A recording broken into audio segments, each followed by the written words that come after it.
Bonjour à toutes et à tous. En cette période de confinement, donc un petit audio, un enregistrement audio pour vous expliquer, vous raconter ce que je vous aurais dit aux journées portes ouvertes si on avait eu l'occasion de se voir, ce qui n'est pas le cas.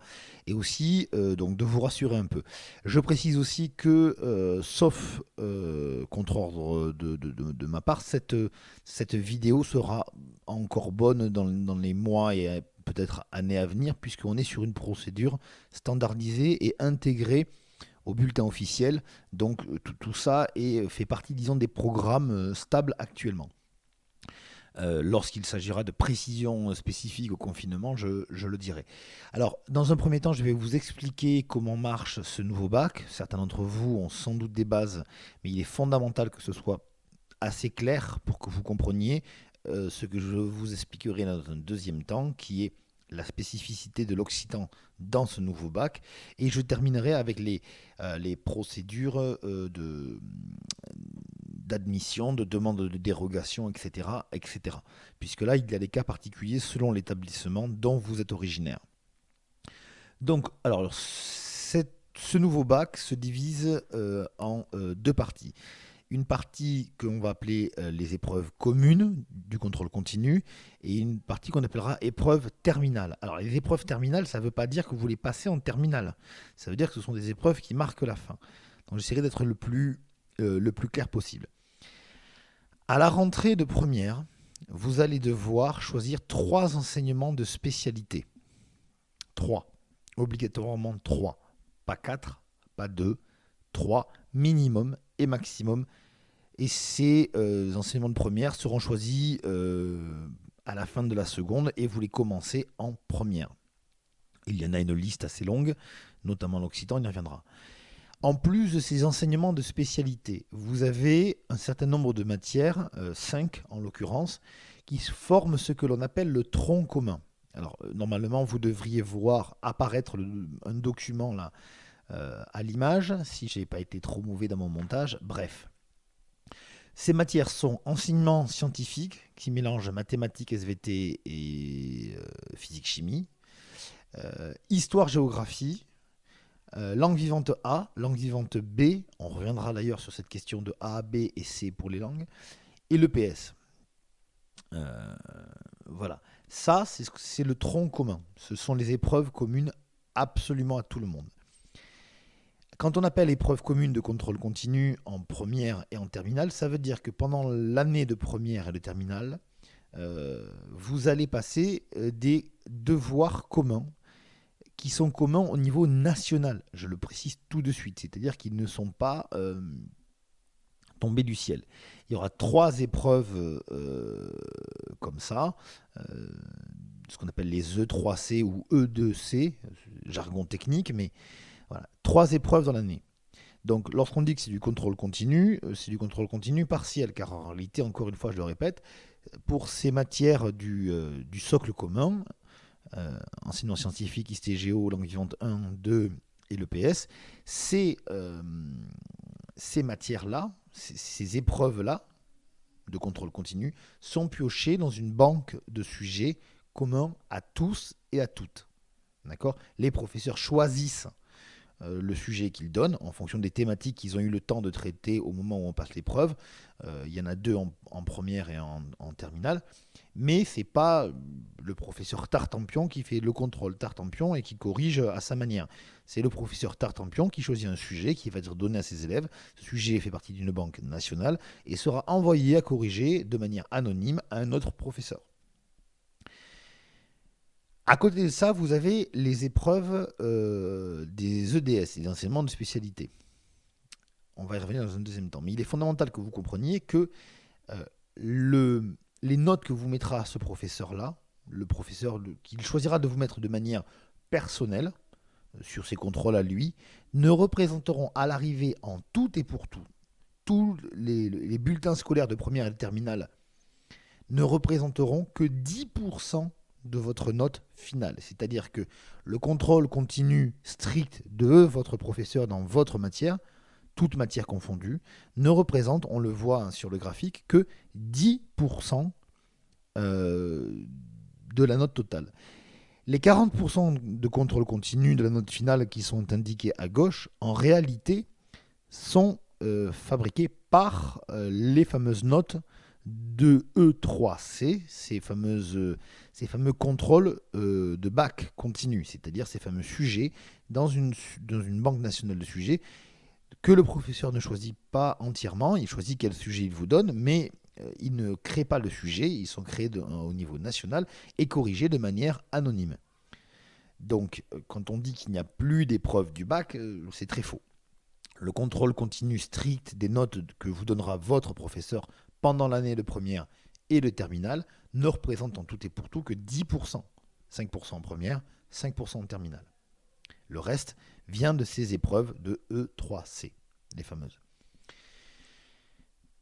À la fin de la première, vous allez passer les épreuves de français anticipées, d'accord, écrit et oral, comme c'était le cas par le passé. Donc, coefficient 5 pour l'écrit, coefficient 5 pour l'oral, pour tout le monde. J'ai bien dit tout le monde. Il n'y a plus de différence entre les L, les ES, etc. Tout ça, c'est terminé. Tout le monde passe l'épreuve orale de français et d'écrit en première, coefficient 10 en tous, 5 pour l'écrit, 5 pour l'oral. Et en plus de ça, vous allez passer une épreuve pour l'enseignement de spécialité que vous arrêtez à la fin de la première. Alors, je m'explique. Vous avez choisi à la fin de la seconde 3 enseignements de spécialité dont vous avez suivi 4 heures de cours par semaine pendant l'année de première. À la fin de l'année de première, vous allez choisir vous-même, comme des grands, quel enseignement de spécialité vous arrêtez. Vous arrêterez l'un des 3 et vous continuerez les 2 autres. Cet enseignement de spécialité que vous arrêtez à la fin de la première sera évalué par une épreuve à la fin de la première, et cette épreuve compte coefficient 5, là aussi. Et compte parmi les 40% de note finale de ces fameuses épreuves de contrôle continu type bac.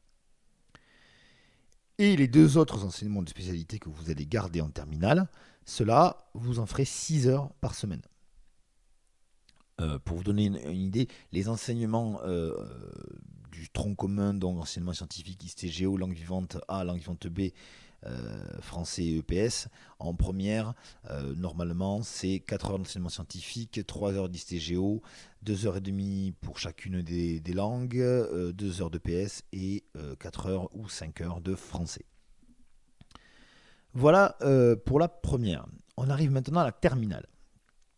En terminale, vous avez toujours vos 5% de contrôle continu normal, plus vos notes éventuellement de E3C, ces fameux devoirs type bac que vous passez dans l'année. À cela s'ajoutent les épreuves que vous passerez, des épreuves, disons, finales de fin d'année que vous passez en terminale. Il y a d'abord la philosophie, coefficient 8. Là, ça ne change pas. On commence la philosophie en terminale. On arrête le français, on commence la philosophie. Vous avez ensuite, on le voit, le grand oral. J'y reviendrai un peu plus tard, si vous le voulez bien. Vous avez, et ça nous concerne, les 2 enseignements de spécialité que vous avez gardés en terminale qui sont coefficient 16. C'est énorme, hein. 16 chacun.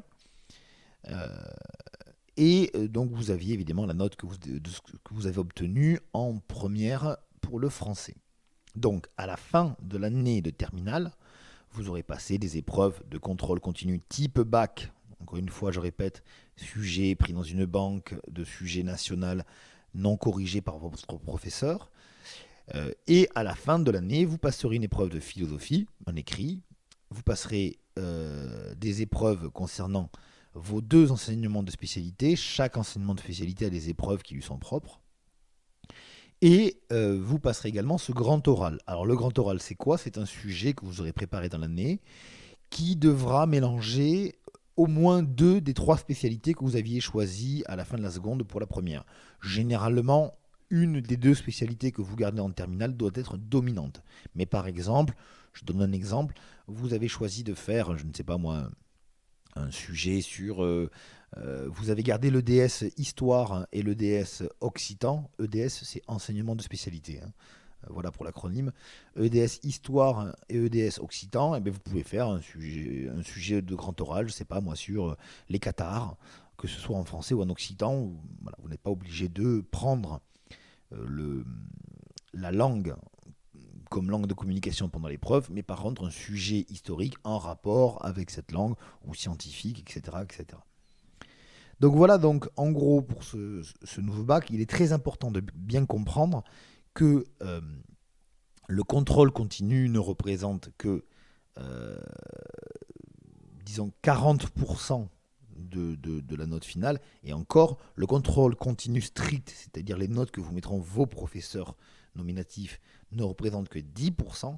Les 30% restants sont faits par des devoirs, en gros, semestriels, type bac, en première et en terminale, que choisissent vos professeurs dans une banque de données nationale et qui sont corrigés de manière anonyme.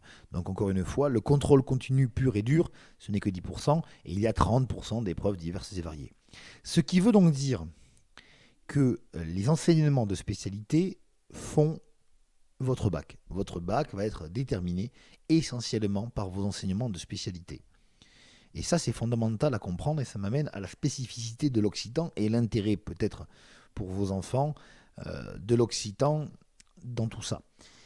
Je vais essayer de m'expliquer. Si vous prenez par exemple l'occitan en enseignement de spécialité, que vous le gardez jusqu'à la fin de la terminale, je vais essayer de vous faire un petit graphique si j'arrive, mais je ne suis pas très doué en informatique. Vous aurez donc le coefficient 16 de tout enseignement de spécialité, auquel se rajoutera le coefficient 5 de la langue vivante B, que vous gardez. C'est-à-dire, vous aurez donc 4 heures d'occitan de spécialité, de cours de spécialité, plus 2 heures de cours de langue vivante, d'accord, par semaine, en première. Donc vous avez coefficient 16 pour l'enseignement de spécialité, plus la langue vivante, plus la part de contrôle continu dans les fameux 10% de contrôle continu strict. Ce qui veut dire que pour un élève qui aurait l'occitan langue vivante B, plus l'enseignement de spécialité en terminale, à l'arrivée, sur les 100% de coefficients existants, hein, si vous faites la somme de tous les coefficients dans le graphique que je vous ai mis à l'écran, vous arrivez à 100. Donc c'est assez facile à faire des pourcentages de valeur des épreuves.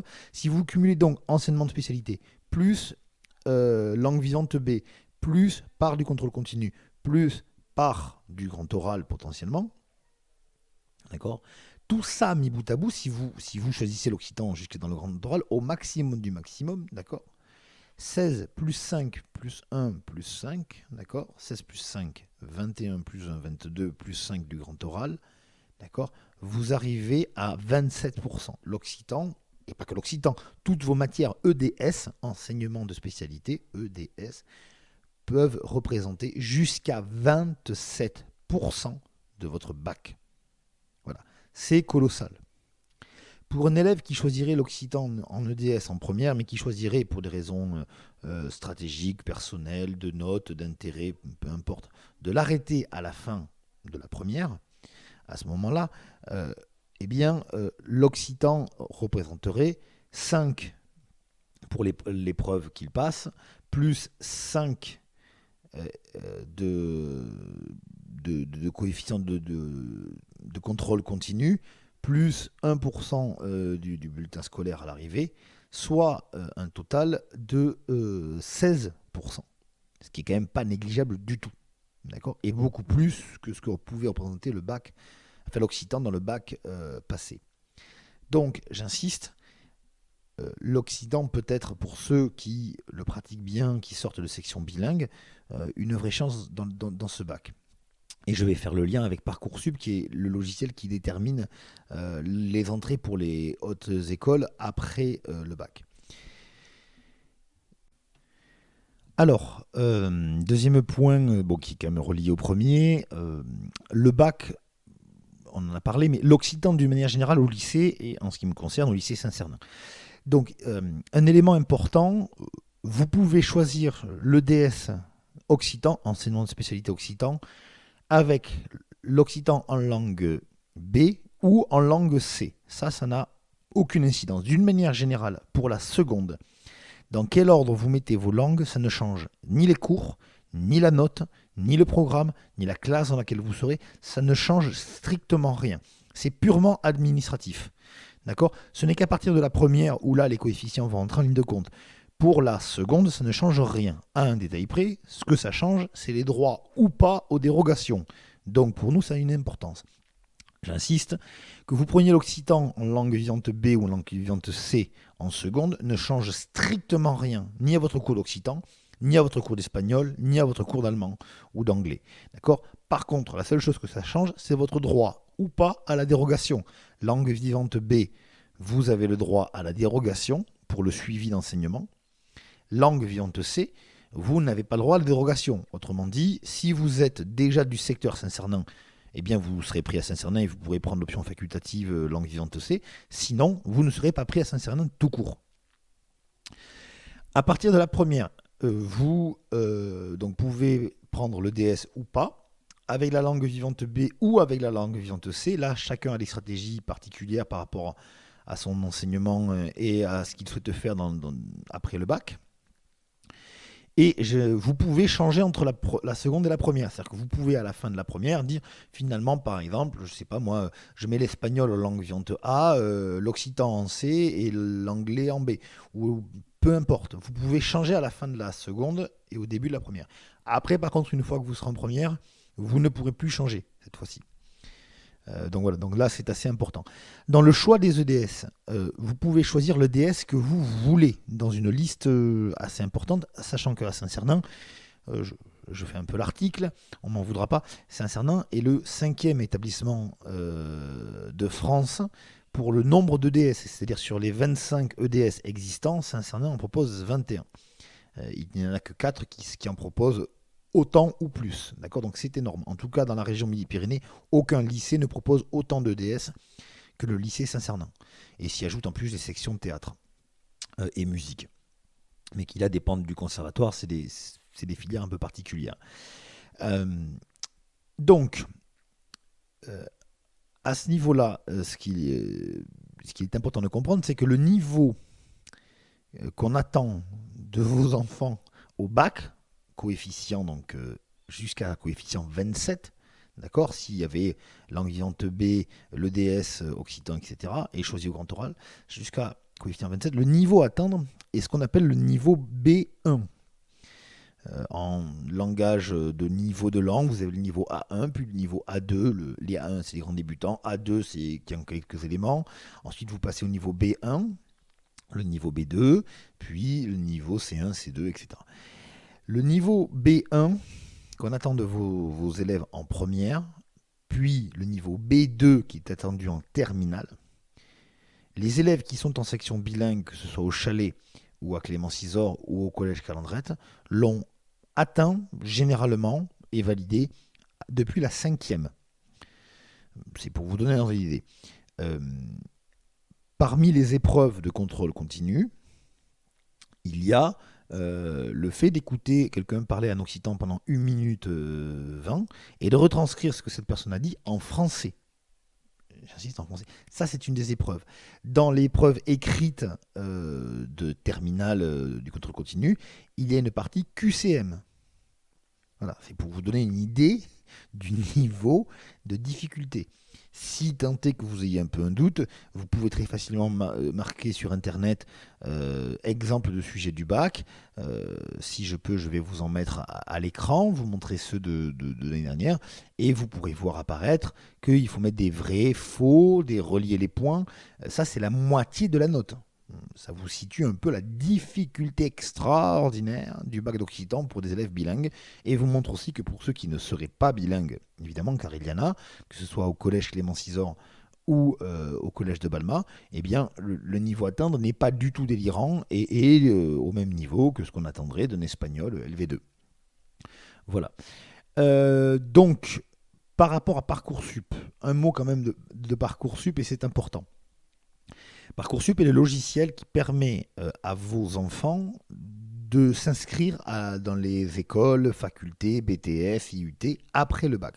Donc on remplit ses vœux et l'ordinateur, l'algorithme attribue un certain nombre de points par rapport au dossier scolaire de votre enfant pour chacune des filières. Chaque filière fixe ses critères et en fonction, ça vous donne des points pour votre enfant. Euh, Ce dossier de Parcoursup prend en compte évidemment toutes les notes de toute l'année, les résultats au bac, absolument tout. D'accord ? Ce qu'il faut bien comprendre, c'est que le critère numéro 1 pour 72% des écoles qui font une sélection, d'accord ? La fac ne fait pas de sélection, mais pour celles qui font une sélection, le critère numéro 1, 72% d'entre eux ont mis les notes. Uniquement les notes. Peu importe quelle matière, peu importe quelle filière, juste les notes. Et pour les matières exigées, c'est-à-dire ce qu'on appellerait les matières excluantes, si vous n'avez pas fait telle matière, vous ne pouvez pas rentrer dans notre BTS ou dans notre école. Les matières excluantes, seulement 12% des écoles ont mis une matière excluante.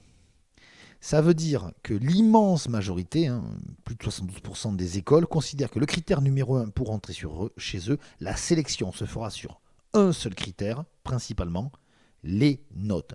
Et avoir fait telle ou telle matière ne comptera que pour 12% derrière. Ce qui veut donc dire que, à ceux qui me diraient, j'anticipe les arguments, mais enfin, qu'est-ce qu'il va faire comme étude avec l'occitan après le bac ? Alors, d'abord, il y a un certain nombre de choses qui existent, mais en plus de ça, la question n'est même pas là. C'est-à-dire que aujourd'hui, pour avoir un bac avec mention, etc.,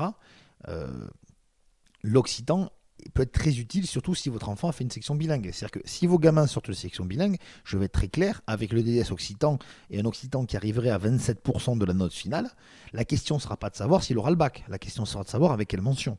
C'est-à-dire qu'avec un occitan à 27%, ça vous rattrape, il faut quand même bien le comprendre, l'élève qui prendrait 0 en HISTGO, 0 en anglais, 0 en EPS et 4 en philo aurait quand même son bac. Voilà, ça vous situe un peu à discuter. J'insiste, l'occitan dans Parcoursup, non seulement n'est pas négatif, parce que ça permet d'avoir des très bonnes notes, mais en plus de ça, il reste un critère dont je ne vous ai pas parlé dans Parcoursup. 84% des écoles qui ont mis des critères de sélection pour entrer chez eux ont mis pour 5% de leurs critères le parcours d'enseignement singulier. Traduction, on aime bien les élèves qui ont fait des options, qui ont fait des clubs, qui ont fait des choses un peu originales, voilà, qui montrent un profil un peu particulier, un peu singulier. L'occitan, là, pour le coup, rentre totalement les lignes de compte. Donc, à ceux qui me diraient, mais ma foi, pour la suite des études après l'occitan, ça ne va pas les aider, bien au contraire, ça leur permettra d'avoir une super note au bac, et en plus de ça, ça leur donnera droit en bonus au petit 5% de parcours singulier. Encore une fois, j'insiste là-dessus, l'occitan est très valorisant dans les dossiers scolaires. Nous avons actuellement une jeune fille, elle s'appelle Elodie, elle est journaliste à France 2, à seulement 21 ans, elle a été prise journaliste à France 2 grâce à l'occitan. Clairement, c'est-à-dire qu'il nous dit c'est particulier, ça donnera un niveau de compétence ou d'expertise sur les questions des langues régionales, on vous prend. Nous avons un élève qui a été intégré à l'école internationale des traducteurs à Bruxelles parce qu'il avait fait occitan dans son dossier. Lui-même, il me l'a dit, il me dit ils ont trouvé ça original, c'était un plus, etc. C'est quelque chose qui revient beaucoup, de plus en plus. Voilà, je crois avoir fait à peu près le tour pour ce qui était du bac et de Parcoursup. Alors un mot maintenant sur ce qui vous intéresse, la procédure d'orientation. Alors, à l'heure où j'enregistre ce mot, on n'a pas encore la date les dates exactes de dépôt des dossiers, etc. etc. Confinement oblige. Sur les documents officiels, pour l'instant, il apparaissait la date du 7 mai pour le dépôt des premières candidatures et du 20 mai pour ce qui concerne les Occitans. On est d'ores et déjà certain que ces dates-là vont être décalées. J'ai eu confirmation par les services, je n'ai pas encore la date exacte. Ça, je vous le ferai passer par mail pour ceux qui le souhaitent. Mais il est certain que pour la période de confinement, il y aura une grande tolérance. Pour les autres années ou les autres situations, les professeurs principaux de 3e seront tout à fait à même de vous renseigner sur comment ça fonctionne. Quoi qu'il en soit, chaque parent devra faire une demande d'inscription. Si vous souhaitez aller dans le lycée de secteur qui vous est attribué par votre adresse, eh bien vous marquez lycée de secteur et il y aura un code établissement à renseigner. Dans le cas des procédures de l'occitan, ça va être un peu différent. Je vous renvoie à un document qui s'appelle la notice départementale, donc la 2020 pour cette année. Chaque année elle est refaite, hein, 2021, 2022, etc. Je vais essayer de vous mettre à l'image la partie dont je parle. Chaque établissement a un code. Voilà, là, normalement, vous devriez voir apparaître des exemples de code, hein, on le voit sur le côté ici. Et ensuite, voilà, continuité pédagogique des enseignements en langue vivante. Donc, si vous êtes à Clément-Cisor ou au Chalet, comme vous le montre ce document, et que vous souhaitez poursuivre l'occitan, les collèges d'origine devront saisir dans Affelnet lycée l'établissement de substitution en vœu 1 et saisir le code zone géographique correspondant à la zone de recrutement du lycée de substitution. C'est-à-dire que si vous demandez l'occitan en LVB, et j'insiste bien sur LVB, pour les élèves du collège Clément-Cisor et des Chalets, vous mettez le code du lycée Saint-Cernin en vœu 1 et ce code de substitution devient votre nouvelle zone géographique. Normalement, c'est automatique, c'est-à-dire que on a réussi à force de travail, de se battre et de harceler les services du rectorat à obtenir ça. Pour les élèves qui seraient en option facultative ou au collège Calandrette éventuellement, là c'est un peu différent, ou au collège de Balma, il vous faudra faire une demande de dérogation qui correspond aussi aux documents qui sont mis en annexe de ce truc-là. Donc je vous mets normalement à l'écran apparaître la demande de dérogation voilà, à l'image. Donc je le redis, les dates de 20 mai et de 7 mai ne sont d'ores et déjà plus valables. Donc vous renseignez nom, prénom, etc. Là, l'adresse, tous les éléments. Collège fréquenté, lycée de secteur, lycée demandé, et vous cochez donc la case élève devant suivre un parcours scolaire particulier. Je précise que pour la pièce justificative, donc la copie d'admission dans un établissement lié par une convention avec le lycée demandé, ça ne concerne pas l'occitan. J'insiste, ça ne concerne pas l'occitan. Cela ne concerne que les filières sport. D'accord ? Donc, vous remplissez tout ça, il faut signer. Le principal n'a pas le droit, en vertu de la notice départementale, blablabla, de s'opposer, si vous faites bien occitan en troisième, à une telle demande, avec la signature, etc. en bas. Et vous remplissez également la deuxième feuillet qui va avec, donc l'annexe 1, toujours, demande d'assouplissement de la carte scolaire, d'accord, où il faut de nouveau entourer le critère qui va avec. Attention, vous ne pouvez faire qu'une seule demande de dérogation. D'accord ? Et vous devez également mettre en deuxième vœu votre lycée de secteur. D'accord ? Par sécurité, on met toujours en deuxième vœu, sur la première page, le lycée de secteur. On ne le met pas, on peut mettre donc la demande à Saint-Cernin en premier vœu, mais par sécurité, on le met en deuxième vœu. Voilà. Encore une fois, n'hésitez pas à me faire remonter vos numéros de dossier, vos pièces justificatives, etc., que je transmettrai moi également dans un deuxième temps aux services donc, qui sont appropriés vis-à-vis de tout ça, et à me contacter s'il y a des questions. J'espère que cette vidéo vous permettra d'y voir un peu plus clair. J'insiste, pour les élèves de Balma, vous avez le droit de demander l'accès au lycée Saint-Cernin en occitan. Par contre, effectivement, vous passez après les autres. C'est-à-dire que c'est si il reste des places. Une fois qu'on a placé en priorité les élèves des sections bilingues, ensuite ceux d'option facultative à l'intérieur de Toulouse, eh bien, viennent ceux de Balma s'il reste des places. Généralement, il en reste. Voilà, j'espère que ça vous aura été utile et que j'aurai été assez clair.